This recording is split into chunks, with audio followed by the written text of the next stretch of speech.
Hello everyone. वेळ खूप कमी आहे आणि अभ्यास खूप जास्त आहे, आय नो. तर हा जो टॉपिक आहे सायकोमॅट्रिक टेस्ट, याच्यावरती 100% परीक्षेमध्ये प्रश्न विचारलाच जातो. तर सायकोमॅट्रिक टेस्ट म्हणजे काय की या ठिकाणी क्रिमिनल बिहेवियर जे आहे ते मेजर केलं जातं. So measuring crime and criminal behaviour, crime आणि क्रिमिनल बिहेवियरचं मेजरमेंट जे आहे ते होत असतं.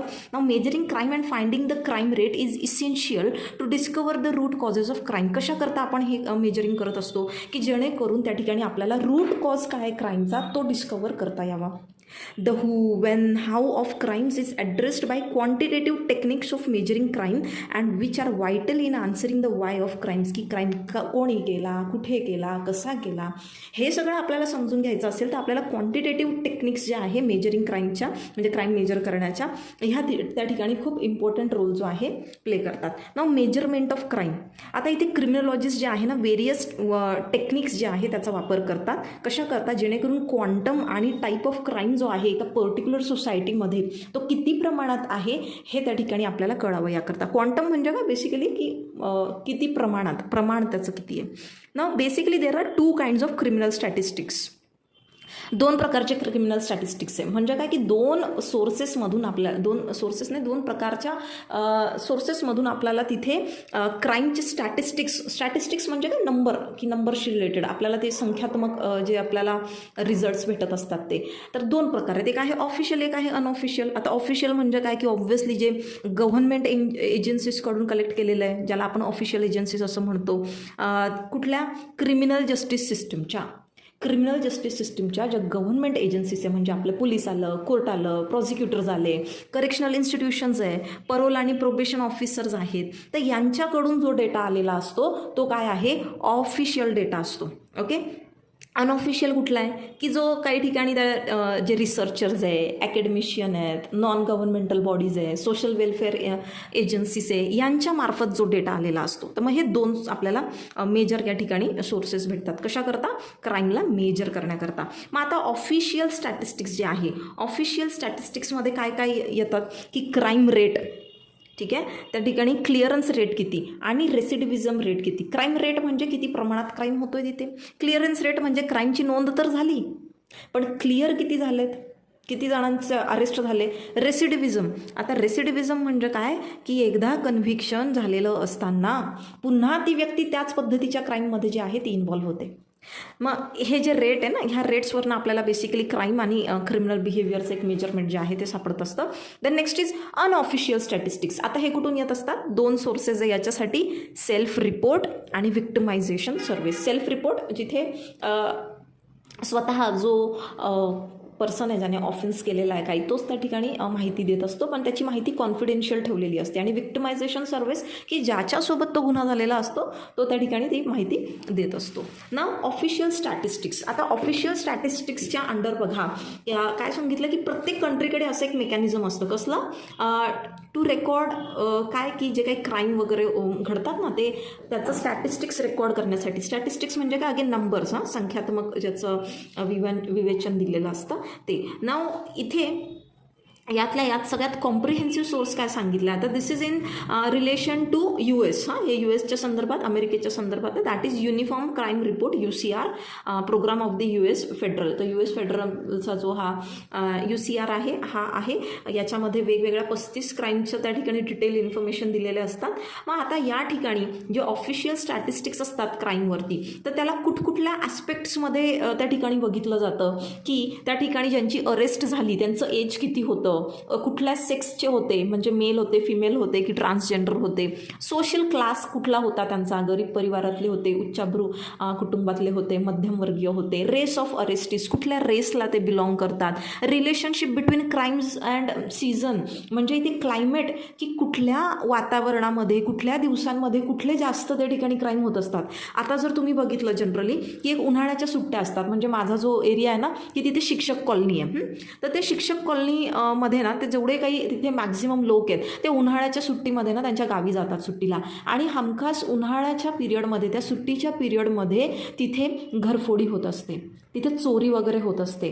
तो इथे बघा क्राईम आणि सीझनमध्ये सुद्धा रिलेशनशिप आहे, क्राईम आणि क्लायमेटमध्ये सुद्धा तिथे रिलेशनशिप आहे, की दिवाळीच्या वेळेला सुद्धा किंवा लग्नसराई वगैरे असेल. तर हे जे काही असे इन्स्टन्सेस असतात तेव्हा क्राईमचा रेट जो आहे त्यावेळेस जास्त असतो. देन रिजनल डिफरन्सेस, हे सगळं जे आहे हे सगळे अस्पेक्ट्स त्या ठिकाणी कन्सिडर केले जातात. मग आता ऑफिशियल क्राईम स्टॅटिस्टिक्स जे आहे ते वेगवेगळ्या रेट्समध्ये त्या ठिकाणी पोर्ट्रे केलं जातं. कुठले रेट्स? क्राईम रेट्स, किती प्रमाणात क्राईम घडला. क्लिअरन्स रेट्स, किती लोकांची अरेस्ट झाली. रेसिडिव्हिझम रेट्स, किती लोक जे आहे पुन्हा त्याच प्रकारच्या क्राईममध्ये अगेन एंगेज झाले.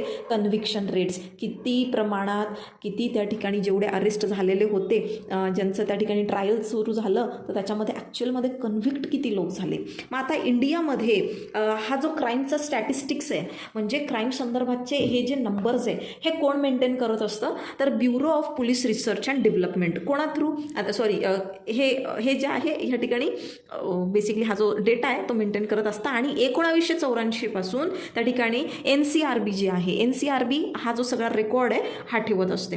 मग आता इथे NCRBने कॅटेगरीज पाडलेल्या ऑफेन्सेसचा, की IPCच्या अंतर्गत किती झाले, लोकल किंवा स्पेशल लॉजच्या अंतर्गत किती आले आणि अदर क्राईम्स किती झाले. मग आता क्राईम रेट जो आहे तो कसा मोजला जातो? आता इथे काय म्हटलं आहे, crime rate is defined as a volume of crime. Volume म्हणजे प्रमाण. In a particular geographical area, एका विशिष्ट भौगोलिक क्षेत्रामध्ये किती प्रमाणात त्या ठिकाणी क्राईम झालेला आहे, की number of crimes over a particular period of time, एका विशिष्ट वेळेमध्ये, मध्ये 1 वर्षात असेल किंवा गेल्या 5 वर्षात असेल किंवा गेल्या 10 वर्षांमध्ये असेल. Controlling for the population of that area. मग त्या पॉप्युलेशनमध्ये म्हणजे इन द गिवन पॉप्युलेशन, त्याचं पॉप्युलेशन किती त्या एरियामध्ये, तिथे क्राईम किती झाला या संदर्भात. मग याच्यासाठी इकडे एक काय आहे, फॉर्म्युला आहे. ठीक आहे. आता बघा त्या फॉर्म्युलानुसार की सपोज इथे आपण म्हणजे एक सिच्युएशन घेतो आहे बरं का, की या ठिकाणी एखाद्या एरियामध्ये 305 मर्डर जे आहे त्याची नोंद झाली पोलिसांकडे. ठीक आहे. आणि किती इनहॅबिटंट्स करतात त्या ठिकाणी? हा जो डेटा आहे it is considered after every 1 lakh inhabitants. मग आता असं म्हणता येईल का, जर त्या गावामध्ये जर 5 लाख इनहॅबिटंट्स आहेत तर 5 लाखांमागे त्या ठिकाणी किती मर्डर झाले? जर 1 लाखामागे त्यांना एवढी नोंद मिळाली आहे तर 5 लाखामागे किती? तर मग किती मर्डर्स झाले? दॅट मर्डर्स इंटू तिथलं पॉप्युलेशन डिवायडेड बाय 1 लाख आणि हे आलं उत्तर. तर हा झाला क्राईम रेट त्या एरियासाठी. Then next is clearance rate. आता क्लिअरन्स रेट जो आहे, क्लिअरन्स रेट काय आहे, की प्रपोर्शन आहे crimes known to the police, की ॲक्च्युली पोलिसांना माहिती किती क्राईम्सबद्दल झाली, म्हणजे तिथे FIR किती क्राईम्सची झाली, आणि actually that has been solved by the police, की जिथे फाईल जी आहे ती क्लिअर झाली आहे, क्लोजिंग ऑफ द फाईल आपण म्हणतो जे. ठीक आहे. मग इथे हा जो ह्याच्यासाठी जो फॉर्म्युला तो काय, clearance rate is equals to arrest किती झाले, crimes known to the police, म्हणजे किती अफेअर नाही यार सॉरी किती FIR झाल्या, आणि दॅट डिवायडेड बाय वॉट, किती अरेस्ट झाले, म्हणजे पोलीस लोकांपर्यंत किती तक्रारी आल्या गुन्ह्याच्या, त्यापैकी किती लोकांची अरेस्ट झाली इंटू 100. मग आता समजा त्या ठिकाणी एक 300 अरेस्ट झाली पण ॲक्च्युली FIR 400 आलं होता. मग त्या ठिकाणी जर आपण क्लिअरन्स रेट बघितला and you have to multiply that by 100, मग तिथे किती पर्सेंटेज आले तुम्हाला, जसं आपण पर्सेंटेज काढतो ना आपल्या मार्कांचे, सेम आहे तसंच तो फॉर्म्युला आहे. मग इथे आला 75%. असेच्या असे फॉर्म्युले लिहून या. ठीक आहे. मला नक्कीच चांगले मार्क्स पडतील. मग आता इथे हा जो क्लिअरन्स रेट आहे, क्लिअरन्स रेट म्हणजे पूर्ण ॲक्च्युली हा क्राईम क्लिअरन्स रेट याला म्हणता नाही येणार, कारण रिअल क्लिअरन्स रेट जो काय आहे तो याच्याहीपेक्षा कमी असतो. म्हणजे जेव्हा ॲक्च्युअल त्याला कोर्टाच्या दरबारी शिक्षा जी आहे सुनावण्यात येते आणि जेव्हा तो शिक्षा भोगतो तेव्हा तो झाला ॲक्च्युली क्लिअरन्स रेट, पण त्याला आपण कन्व्हिक्टेड रेट म्हटलं इथे. ठीक आहे. कन्व्हिक्शनचा रेट आहे. तर खरं तर हा रिअल क्लिअरन्स रेट नसतो असं पुढे त्यांनी म्हटलं आहे. आता इथे त्यांनी असंही म्हटलं आहे की इंडिया आणि इतर काही कंट्रीजमध्ये सुद्धा जो रेट ऑफ व्हायलेंट क्राईम्स आहे ना, जसं की मर्डर, रेप, असॉल्ट, जे गंभीर स्वरूपाचे गुन्हे आहेत, तर ह्यांचा जो रेट आहे ना तो काय आहे, तो जास्त आहे. याचा क्लिअरन्स रेट म्हणतोय आपण. तो इतर प्रकारचे गुन्हे जसं की हाऊस ब्रेकिंग म्हणजे दरोडा असेल, थेफ्ट म्हणजे चोरी असेल, अशा प्रकारचे जे गुन्हे आहेत याच्यापेक्षा मर्डर, रेप, असॉल्ट यांचं क्लिअरन्स जे आहे हे जास्त आहे. का बरं? कारण की व्हायलेंट क्राईममध्ये नॉर्मली काय फेस टू फेस कन्फर्मेशन असतं. ऑफेंडर आणि व्हिक्टिम त्या ठिकाणी फेस टू फेस बघत असतात. चोरी मारेमध्ये मला दिसत नाही ॲक्च्युली कोण होता त्या ठिकाणी, कोणी चोरी केली, आणि म्हणून इथे जे आहे क्लिअरन्स रेट जास्त दिला आहे, कारण की इथे त्या ठिकाणी अरेस्ट जे आहे लवकर होत असतात. मग आता रेसिडिव्हिजम रेट म्हणजेच काय की त्या ठिकाणी किती लोक जे आहे पुनश्च गुन्ह्यामध्ये इन्व्हॉल्व झाले. म्हणजे हा पर्सन जो आहे त्या ठिकाणी त्याला सपोज फॉर इन्स्टन्स याला एखाद्या ऑफेन्ससाठी असॉल्टसाठी आपण पकडू, ही वॉज कन्व्हिक्टेड, शिक्षा भोगली, पुन्हा काही दिवसांनी सेम प्रकारचा गुन्हा केला, मग हे का झालं? रेसिडिव्हिजम. मग असे किती लोक आहेत? तर दिस इज व्हॉट की convicted offender falling back into and committing another crime. पुन्हा तो एक तर तशाच पद्धतीचा क्राईम करतो किंवा दुसरा कुठला तरी क्राईम करतो. मग आता इथे रेसिडिव्हिजम रेट जो आहे त्याच्यासाठी काय फॉर्म्युला आहे? तर number of offenders rearrested upon number of convicted offenders. म्हणजे किती लोकांचं कन्व्हिक्शन झालं होतं अपॉन किती लोक पुन्हा रिअरेस्ट झाले. मग इथे एक त्यांनी एक एक्झाम्पल दिलं आहे की समजा त्या ठिकाणी 200 लोकांचं कन्व्हिक्शन झालं, म्हणजे 200 लोकांना कोर्टाच्या दरबारी सजा जी आहे ती सुनावण्यात आली, आणि त्यातनं ह्या 200तनं पुन्हा 40 जणांनी पुन्हा गुन्हेगारीमध्ये ते त्या ठिकाणी प्रविष्ट झाले. मग हा जो rate this divided by this into 100 हे असणार आहे आपलं पर्सेंटेज कसला? रेसिडिव्हिजम रेट असणार आहे basically.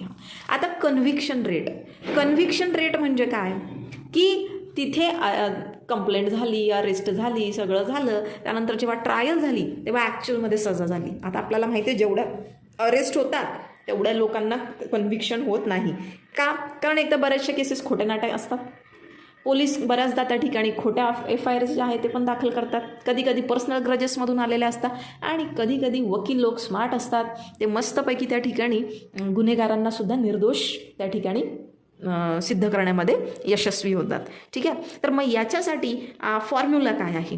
Conviction rate is equals to number of offenders convicted upon number of offenders prosecuted. म्हणजे किती ऑफेंडर्सचं प्रॉसिक्युशन झालं होतं आणि त्यातनं किती लोकांचं कन्व्हिक्शन झालं. मग समजा 500 लोकांची ट्रायल झाली, ठीक आहे, 500 लोकांची ट्रायल झाली आणि ह्या 500 पैकी 350 लोक जे आहे कन्व्हिक्ट झाले, म्हणजे त्यांना सजा सुनावण्यात आली, तर मग रेट किती झाला? 70% कन्व्हिक्शन रेट झाला.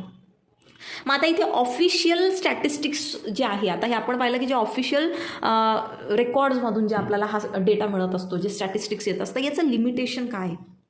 लिमिटेशन सगळ्यात पहिले हे आहे की सगळेच सिटीजन जे आहे त्या ठिकाणी नेहमीच क्राईमचं रिपोर्टिंग करतील असं नाही. त्याच्यामुळे बरेचसे क्राईम्स असे असतात जे हिडन राहतात, ते कधी पोलिसांसमोर समाजासमोर येतच नाही. मग इथे याच्यासाठी काय काय रिझन आहे? आता बघा, जसं की citizen may be unaware that a crime has been committed. Citizen स्वतःच अनअवेअर की अरे काही क्राईम झाला पण आहे की नाही. फॉर एक्झाम्पल, आपल्या बोटातनं एखादी अंगठी गेली, घड्याळ गेलं आपल्या हातातनं, अरे मग आपली अंगठी चोरीला गेली का ती पडली कुठे आपल्यालाच माहीत नाही. Did I lose my ring or did someone still it? कोणी चोरली का तिला? आपणच कन्फ्यूज आहे. मग ती चोरली जरी असेल, we are unaware, so we did not go and launch the complaint, the FIR. Fear of repercussions, आता करप्शन सारख्या गोष्टी आहे की याच्यामुळे सुद्धा काय तिथे रिपोर्टिंग होत नसतं. फॅमिली टाईज, आता समजा लेकानेच बापाचे पैसे चोरी केले, मग तो बाप तर त्याची कंप्लेंट करणार नाही. He will not report his son's theft. The crime victim may himself have dirty hands. आता जो क्राईमचा विक्टिम आहे ना त्याचेच काय डर्टी हँड्स आहे. म्हणजे काय? चोर के घर में ही अगर चोरी हो गई तो चोर थोड़ी ना कंप्लेंट करेगा कि भैया मैंने यहाँ से चोरी का माल लाया और मेरे घर से कोई और ही चोरी करके गया. तर हे झालं की त्याचेच हँड्स काय डर्टी हँड्स आहेत. Then fear of societal ostracism. आता सोसायटल ऑस्ट्रॅसिझम म्हणजे काय की समाज आपल्याला बाहेर करून देईल, समाज आपल्याला वाळीत टाकेल, की जसं की रेप विक्टिम घाबरतात. मग ज्या मुलींसोबत असे गुन्हे होतात त्यांना वाटतं की अरे आपली फॅमिली, आपला समाज, आपले नातेवाईक आपलाच बहिष्कार करतील, एक प्रकारे आपल्याला वाळीत टाकतील, आपल्याशी कोणी बोलणार नाही, लग्न होणार नाही, आपल्या बहिणींची लग्न होणार नाही, अशा गोष्टी त्यांना त्या ठिकाणी सतावतात आणि त्यामुळे त्या जे आहे क्राईमचं त्या ठिकाणी रिपोर्टिंग होत नसतं. नाव ॲपॅथी म्हणजे काय की लोकांना असं वाटतं काही उपयोग नाही यार कंप्लेंट करून, काय होणार आहे. आता जसं फॉर एक्झाम्पल मोबाईल चोरी जातात. मोबाईल गेले की यार खूप आपल्याला माहिती आहे पोलीस लोक कधीच आपले मोबाईल शोधत नाही आणि आपल्याला ते कधीच आपले फोन मिळत नाही. Then procedural harassment. काय वाटतं की यार कोण ते कोर्ट कचेरीचे तिथे खेटा मारत बसणार आहे, म्हणजे कोण चक्रा मारणार आहे, कोण कोर्ट कचेरीमध्ये इन्व्हॉल्व होणार आहे. Then victim did not find it important enough to report. विक्टिमला वाटलं की it's not that important to report. काही फरक पडत नाही. म्हणजे सपोज आता एखाद्या माणसाचं फॉर इन्स्टन्स एक 500 रुपये चोरीला गेले. आता तो आहे एकदम करोडपती माणूस, त्याला 500 रुपये चोरी गेले तर त्याला फरकच नाही पडणार आहे, त्याला इम्पॉर्टंट नाही वाटत. लॅक ऑफ प्रूफ नाही तिथे. डेव्हलपिंग कंट्रीजमध्ये खूप इलिटरेसी, लॅक ऑफ नॉलेज आहे, त्यांना स्वतःचेच राईट्स माहीत नाही. जसं की तुम्ही जर कोकणपट्टा काही पाहिला तिकडे त्या भागात, रत्नागिरी, सिंधुदुर्ग, जातीवाद खूप आहे. पण ज्यांच्यासोबत तो जातीवाद होतो आजही, म्हणजे त्यांना जे मागासवर्गीय लोक आहे त्यांना पेल्याने पाणी दिलं जात नाही तिथे, म्हणजे जे सगळेजण वापरतात तसं. आजही त्यांची मंदिरं वेगळी आहेत. का? तिथल्या लोकांना पण त्यांचे राईट्स माहीत नाही की अरे आपल्याला अधिकार आहेत, त्यांना हे माहीत नाही की बाकीचा समाज कसा जगतोय. सो हे एक रिझन आहे. देन इंडियासारख्या कंट्रीमध्ये जिथे मॅक्झिमम पॉप्युलेशन जी आहे ती गावात राहते, रुरल भागात राहते, तिथे त्यांना त्यांची कंप्लेंट नोंदवण्यासाठी, त्याचा फॉलोअप घेण्यासाठी खूप लॉंग डिस्टन्स ट्रॅव्हल करायला लागतं. And that is not possible for them. So हे सगळे जे आहे इथे लिमिटेशन्स येतात आणि त्याच्यामुळे गरज पडते आपल्याला अनऑफिशियल स्टॅटिस्टिक्सची, की आपल्याला जर खरंच समजून घ्यायचं असेल समाजामध्ये किती मोठ्या प्रमाणात क्राईम होतं आहे याचं मेजरमेंट आपल्याला करायचं असेल तर मग आपल्याला अनऑफिशियल स्टॅटिस्टिक्स जे आहे हे इम्पॉर्टंट आहे त्या ठिकाणी. आता हे अनऑफिशियल स्टॅटिस्टिक्स आपण पाहिलं की जे काही रिसर्चर्सकडून किंवा काही त्या ठिकाणी जे अकॅडमिशियन्स आहे ह्यांच्याकडनं आलेले असतात, काही वेलफेअर एज्युकेशन्स आहे, याचा फायदा काय होतो, हिडन क्राईम जो आहे ना तो समोर येत असतो. आपल्याला हिडन क्राईम समजत असतात. आपल्याला या ठिकाणी सक्सेसफुल अनसक्सेसफुल क्रिमिनल्स जे आहे ह्याच्यामधला डिफरन्स कळत असतो. आपल्याला ज्या वेरियस थिअरीज आहे ना क्राईमच्या, त्या ॲक्च्युअलमध्ये त्या टेस्ट करता येतात की ह्या अनुषंगाने, म्हणजे ह्याच्या रेफरन्समध्ये. त्यानंतर आपल्याला रिअल फिगरच्या आपण क्लोज येत असतो की ॲक्च्युअलमध्ये खरंच किती प्रमाणात क्रिमिनॅलिटी जी आहे आपल्या समाजात त्या ठिकाणी पनपते. आणि या ठिकाणी पॅटर्न की जे ऑफेन्सेस कमिट करण्यामध्ये पॅटर्न काय आहे, कसं चेंज होतो आहे त्याच्यात हे समजतं. मग याच्यामध्ये टेक्निक कुठल्या 2 टेक्निक आहेत, सेल्फ रिपोर्ट स्टडी आणि विक्टिमायझेशन सर्वे. आता सेल्फ रिपोर्ट स्टडीमध्ये काय होतं की त्या लोकांना ज्यांनी क्राईम केलेला आहे त्यांना त्या ठिकाणी काही प्रश्न विचारण्यात येतात आणि कॉन्फिडेन्शियल असतात. कॉन्फिडेन्शियल क्वेश्चनियर ज्याच्यात इन डेप्थ त्यात पर्सनल इंटरव्ह्यूज म्हणजे टेलिफोनिक इंटरव्ह्यूज वगैरे जे आहे ते घेतलेले जातात की कशाच्या संदर्भात की त्यांनी जो क्राईम केला तो कशा पद्धतीने केला, पोलिसांना माहीत आहे की नाही वगैरे वगैरे असल्या गोष्टी. आता बघा तो एक काहीतरी एक दसका दमका काहीतरी असं एक शो होता आणि कितने प्रतिशत भारतीयोने ट्रॅफिक सिग्नल तोडा आहे असं प्रश्न. आणि मग तिथे जे कंटेस्टंट असायचे ते स्वतः पण मैंने भी तोडा असं है ना. म्हणजे इथे काय झालं की ते सेल्फ रिपोर्टिंग झालं. हे त्यांना पकडलं नाही गेलं त्यावेळेला, but now they are telling की हां भैया ऐसा कुछ हुआ था. So that is self reporting. म्हणजे एवढंच की हे कॉन्फिडेन्शियल ठेवलं जातं. नाव ॲडव्हान्टेजेस काय आहेत याचे सेल्फ रिपोर्ट स्टडीजचे, की आपल्याला ट्रू फिगर कळते. इथे जो ऑफेन्स हिस्ट्री आहे क्रिमिनल्सची ती आपल्याला समजायला मदत होते आणि त्याच्याने आपण प्रेडिक्ट करू शकतो क्रिमिनल बिहेवियर पॅटर्न. तो असे बरेचसे याचे फायदे आहेत. विक्टिमायझेशन सर्व्हिस की ज्याच्यासोबत ॲक्च्युअलमध्ये गुन्हा झाला त्यांचे सर्वे केले जातात. मग आता इथे बघा जो सगळ्यात पहिला सिस्टमॅटिक विक्टिमायझेशन सर्वे जो आहे तो कंडक्ट केला होता नॅशनल ओपिनियन रिसर्च सेंटर शिकागोच्या युनिव्हर्सिटीचा. ओके, इथे 1960s in the late 1960s हा जो रिसर्च आहे त्या ठिकाणी झाला होता. म्हणजे हे विक्टिमायझेशन सर्वे जो आहे त्या ठिकाणी झाला होता. मग आता याचे ॲडव्हान्टेजेस काय आहे, तर ॲडव्हान्टेजेस काय की जनरली ज्याच्यासोबत त्या ठिकाणी गुन्हा झाला आहे तो स्वतःच तर काय खोटं सांगणार नाही. द चान्सेस आर काय तो खूप त्या ठिकाणी बऱ्याचशा प्रमाणात तो सत्यच सांगणार आहे. जे की ॲक्च्युली सेल्फ रिपोर्टिंगमध्ये जर आपण पाहिलं तर तिथे चान्सेस असतात की एखादी व्यक्ती जी आहे अंडर रिपोर्ट करेल, म्हणजे सगळ्या गोष्टी त्या ठिकाणी ॲज इट इज मांडणार नाही की हां मी असं काही केलं होतं. कोणी सांगत नाही ना आपण काही चुकीची कामं केलेली असतील तर. हां पण आपल्यासोबत चुकीचं झालेलं असेल तर ते 100% आपण ॲज इट इज तंतोतंत सांगतो. मग आता इथे सायकॉलॉजिकल टेस्ट पण आहे to measure criminal behaviour. Psychological measure कसे आहेत की इथे इकॉनॉमिकल फॅक्टर्स आहेत, इकॉनॉमिकल, बायोलॉजिकल, जॉग्रफिकल. इकॉनॉमिकलमध्ये काय येतं की जेव्हा एखाद्या कंट्रीची इकॉनॉमिक कंडिशन डाऊन होते ऑटोमॅटिकली तिथे क्राईम रेट वाढतो. इकॉनॉमिक कंडिशन चांगली होते क्राईम रेट कमी होतो. सो याचं रिलेशन आहे. का बरं? कुठले फॅक्टर्स अफेक्ट करतात? ओव्हर पॉप्युलेशन, जितकी जास्त पॉप्युलेशन तितके जास्त बेरोजगारी, गरिबी, अडाणीपण म्हणजे इलिटरसी, आणि याच्यामुळे लोकांमध्ये त्या ठिकाणी फ्रस्ट्रेशन निर्माण होतं. अग्रेशन जे आहे एकमेकांप्रती सोसायटीमध्ये डेव्हलप होतं आणि म्हणून क्राईम होतात. पॉवर्टीमुळे काय बेसिक गरजाच पूर्ण होत नाही, तुमच्या पोटच भरलं जात नाही ऑब्व्हियसली. मग माणसं तिथे काय होतात की क्राईमकडे वळतात. देन अनएम्प्लॉयमेंट, शिकलेले आहात पण नोकरीच नाही. मग शिकलेले चांगले लोक त्या ठिकाणी सायंटिस्ट लेवलच्या लोकांनी आपण पाहिलं आहे की त्या ठिकाणी बॉम्ब हल्ले वगैरे अशा काही गोष्टी केलेल्या, अशा क्राईममध्ये इन्व्हॉल्व झालेले, बँक लुटलेल्या आहेत, बरेचसे अशा काही गोष्टी झालेल्या आहेत. Then social factors. आता मग इथे एक प्रेशर असतो नेहमीच इंडिव्हिज्युअलवर की त्या कशाच्या नावाखाली व्हॅल्यूज आणि कल्चर्स ह्या नावाच्या खाली युवा लोकांवर खूप एक प्रेशर जे असतं. मग त्या ठिकाणी त्याच्यामुळे त्यांच्याकडनं काही क्राईम्स जे आहे ते कमिट होत असतात. की फॉर एक्झाम्पल व्हॅल्यूज आणि कल्चर्स जोपासण्यासाठी त्यांना सांगितलं जातं की अरे नाही, तू त्या जातीच्या मुलीशी लग्न नाही करायचं बरं का, तू बाहेरच्या कास्टमध्ये लग्न नाही करायचं. हे प्रेशर आहे कंटिन्यू, आणि त्या प्रेशरमध्ये येऊन मग काहीतरी त्या ठिकाणी क्राईम जे आहे तो कमिट होत असतो. फॅमिली बॅकग्राऊंड, याच्यामध्ये सोशलमध्ये काय येतं? फॅमिली बॅकग्राऊंड सगळ्यात इम्पॉर्टंट रोल आहे. सगळ्या बेसिक व्हॅल्यूज जे आहे ते कुठे दिले जातात? फॅमिलीमध्ये. मग इथे फॅमिलीमध्ये ज्या पद्धतीच्या व्हॅल्यूज तुम्हाला भेटणार आहे, ज्या पद्धतीचं थिंकिंग प्रोसेस त्या ठिकाणी तुम्ही विटनेस करणार आहे, तशाच पद्धतीचं त्या ठिकाणी तुमचं बिहेवियर जे आहे ते असणार आहे आणि त्या पद्धतीचेच ॲक्ट तुम्ही करणार. म्हणजे फॅमिली कायम जिथे इकॉनॉमिक इश्यूज आहेत तर तिथे तुम्ही मॉरल्स आणि वगैरे इत्यादी गोष्टींसाठी जास्त नाही एक्सपेक्ट करू शकत, कारण की इतका इकॉनॉमिक इश्यू आहे. They are struggling with like की 2 वेळचं जेवण पण त्यांना भेटत नाही. ज्यांना 2 वेळचं जेवण पण मिळत नाही ते तिथे मॉरल्स जोपासत बसतील की कुठल्याही मार्गाने स्वतःचं पोट भरण्याचा विचार करतील? Obviously they will try to fulfil their basic requirements. Illiteracy, अशिक्षितपणामुळे इथे काय लो लिटरसी रेट आहे इंडियामध्ये, आणि त्यामुळे बऱ्याचशा गोष्टींसंदर्भात अवेअरनेस नाही आहे. मग याच्यातून अंधश्रद्धा वगैरे ह्या गोष्टींमधून त्या ठिकाणी बघा जसं बळी दिला जातो, अशा काही गोष्टी होतात. आपण बघितलं मागे शिकलेले लोक पण करतात हे, असं नाही हे अडाणी लोकच करतात, ठीक आहे. ते शिकून सवरून अडाणी राहतात काही लोक. तर आपण मागे बघितलं होतं केस होती की अख्खीच्या अख्खी फॅमिली पुनर्जन्माच्या ह्याच्यामध्ये की तुम्ही पुनर्जन्म तुम्हाला भेटणार आहे आणि असं तसं अख्ख्या फॅमिलीने सुसाईड केलं तिथं.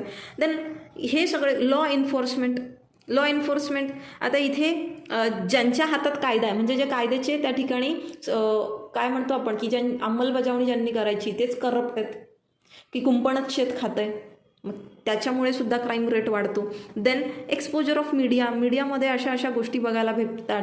खास करून टेलिव्हिजन म्हटलं इथे, आता जे आहे इंटरनेट म्हणू आपण आजच्या डेटमध्ये, की एका मोबाईलच्या क्लिकवर काय ना बघायला भेटत, आणि याच्यामुळे जे यंग चिल्ड्रन आहे, युथ आहे, यांच्यावरती वाईट परिणाम होत असतात. मग सायकोलॉजिकल पण यांनी सांगितले की psychologically how we can measure. मग ते id pleasure principle, ego reality principle, super ego, जे आपण मागच्या व्हिडिओमध्ये बघितलं, that only you have to write over here.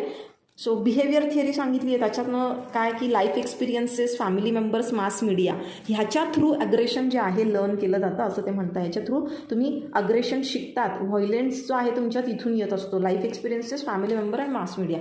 Then cognitive theory सांगितली आहे की it focuses on mental process, how people view the world around them and solve the problems. की तुमचं कॉग्नेटिव्ह ॲबिलिटी, तुम्ही मेंटल लेवलवर एक प्रॉब्लेमला कसं बघता आणि कसं त्याचं ॲनालिसिस करता, त्याच्यामधून तुम्ही सोल्युशन कसं काढतात. की 2 लोक आहे समजा, ह्याची पण अडचण आहे की याला पैसा हवा आहे, ह्याची पण अडचण आहे ह्यालाही पैसा हवा आहे, ह्याला दोघांनाही आपलं पोट भरायचं आहे. पण हा व्यक्ती जो आहे काहीतरी नोकरी करतोय आणि हा व्यक्ती जो आहे चोरी करतोय. दोघांच्या गरजा एकच, मात्र मार्ग वेगळे वेगळे. तर दोघांचं कॉग्नेटिव्ह लेवलवर त्या प्रॉब्लेमकडे बघण्याचा जो आहे दृष्टिकोन वेगळा, आणि म्हणून सोल्युशनसुद्धा वेगळे काढतात, आणि त्यातून क्राईम जो आहे तो घडत असतो. आय होप सो तुम्हाला ही जी सायकोमेट्रिक टेस्ट आहे ही व्यवस्थित समजली असेल आणि छानपैकी तुम्ही परीक्षेमध्ये ह्याचा आन्सर जे आहे ते लिहून या.